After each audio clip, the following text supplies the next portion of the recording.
find there are $360 in Shell gas cards. Thank you. For your folks in the area to help fuel their machines. Right, we appreciate it so much. Those guys are working so hard up there. It's coming out of their own pocket. That's the thing, people don't realize that they're missing work. So they pulled their equipment off their job sites. And then in addition to that, they're paying for those machines to run them. Their oil, their grease, and mostly the gas. Gas up here is super expensive. At my house, it's $3.79 a gallon for regular. Diesel is more than that. So these guys are running these huge machines.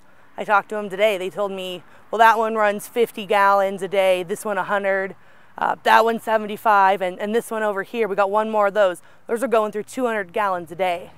And they're out there working on, working with those machines 11 hours a day. So they really do appreciate it. These guys are operating their own machines? Yeah, all the machines are personal property. The local loggers that own them, the local trucking companies that have the big trailers have been bringing them out for those guys. It's an added expense for everyone. And we're pulling together as a community, but there's only so long our guys are going to be able to afford this realistically. Gas donations have been made to, as I understand, the other side closer to Arlington, possibly even this side, but only the ones near 530. Not where I've been out. I've been out with them Monday all day. I was out just a little bit today, and I'll be out there all day tomorrow, sunrise to sundown till they tell us to go home. What will you be doing specifically? When you say you'll be out there, what does that entail? Tomorrow I'll probably be working with the guy I've been riding down with. His name is Bob, nice gentleman. We got his excavator up and going and out there today. Not quite sure specifically what the assignment will be, what zone we'll be in, but I'll be working with him, whether it be rigging him up on the ground, anything really, spotting for him, make sure he doesn't hit anything, looking through the debris when he pulls it up. Jaimie, some people are having a hard time understanding why these guys are having to use their own resources when there's state and federal government out there, and the assumption is, without having been introduced to this scene, that the government agencies would be taking care of all of this. Why out of pocket? Why their own machines? Basically because we have them. There is no federal resources right now. I'm told once FEMA kicks in, maybe then they'll start supplying gas for these guys. That could take weeks or months. We don't know. There's so many government processes and agencies that have to survey and do damage assessments, and basically they decide whether we get that money for sure or not. We don't know how it's going to be distributed. So in the meantime, we're just trying to help these guys out the best way we know how. So people who donated today, they might like to know how you make sure that the guys who need this are going to receive this. Right, like I said, I've been out there with them. I've been working side by side with them. Tomorrow will be day 3 this week. My plan is I'm going to make a form up on my computer. I will have your name on there, and I will have the amount total donated. And then I'm going to put the person who gets it, the date, and have them sign off. And I will gladly share that with anyone who wants to see, so you know that your money is going to an actual machine operator who's down there on the front lines, who doesn't have access to that gas truck because they're so far up, or they're down so far on scene that no one can get to them. When they run out, when they get low, people are getting their own 50-gallon, 100-gallon barrels. Sometimes the only ones that are available are 5. People are loading it into the back of their pickup trucks and taking it to the gas station. So it will go directly to the people who are paying for the gas for their machines.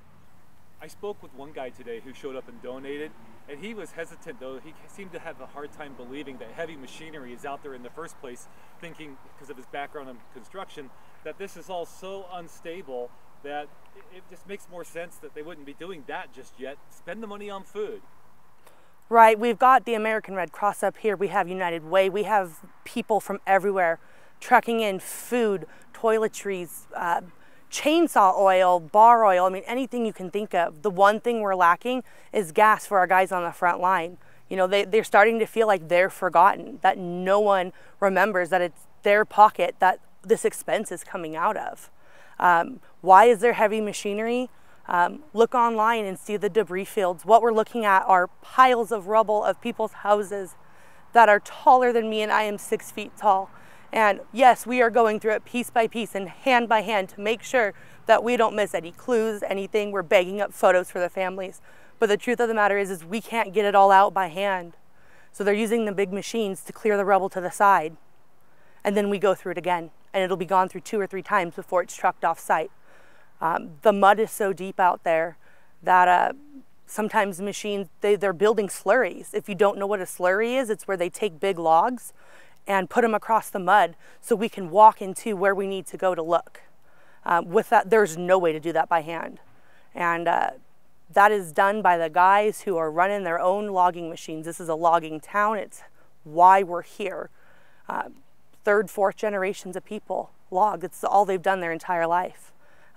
The way they run those machines amazes me. It's like a third arm. There's no thought. It's incredible to watch, and they're doing an amazing job. And lastly, you had alluded to this, as long as you're comfortable with it, we don't have to talk about it. But when you say you're out there and you're moving things hand by hand and going through it 2 and 3 times, along the way, you're finding your friends, your loved ones, your neighbors, right? Yeah, people are finding a lot. You know, Monday, Commander John Rugglebuggy was found. And, you know, his sons were on site and his son's friends were there when the body was uncovered. One of the toughest things I've seen so far, you know, they're pulling out parts of bodies, they're pulling out bodies of small children. I am a mom, and that really hits home with me personally. One of my son's classmates is missing. You know, it's just, it's awful out there. What am I doing? We're moving debris. The dogs, the search and rescue dogs, are out there, and they give what they call as a hit. That means they've smelled a body. It gets tagged with a piece of red tape or red spray paint. Then we go through that debris. We move it off, we clear it out, and we bring the dogs back through. Sometimes there's a secondary hit. That's how we usually know that there is somebody under there. Sometimes there's not. And we just, you know, we dig some more, dig down under the mud, bring them back through for a 3rd run. If they don't, you know, give another hit, then we move on to another area. That's what I am doing, moving debris, trussels from houses, doors, bedding sets, pictures. You know, there are pieces of a house and photos in one area, and 400 feet away you're finding their bedroom set, and then 600 feet away from that you're finding, you know, something else that belongs to that same family. Talk about the effectiveness of the locals, the residents, the neighbors, you folks who are upright and mobile in terms of actually finding the people who need to be found. You know, this is a very small community. We know everybody.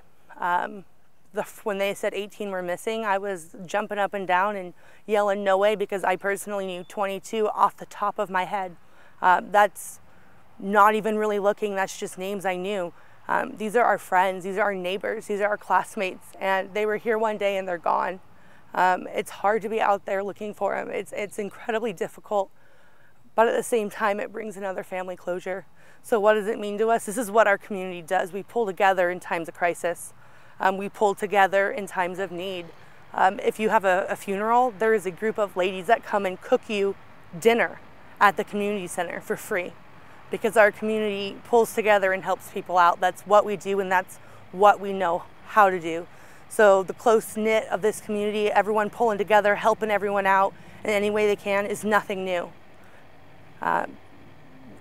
It's just new to people watching that don't know about us. You said earlier that you're going to be the best at finding your neighbors, the locals, the people who live here. It's great to have those other people who work in official capacities working their tails off, but when it comes to really finding these folks, you guys are going to be the best at finding your neighbors. Absolutely.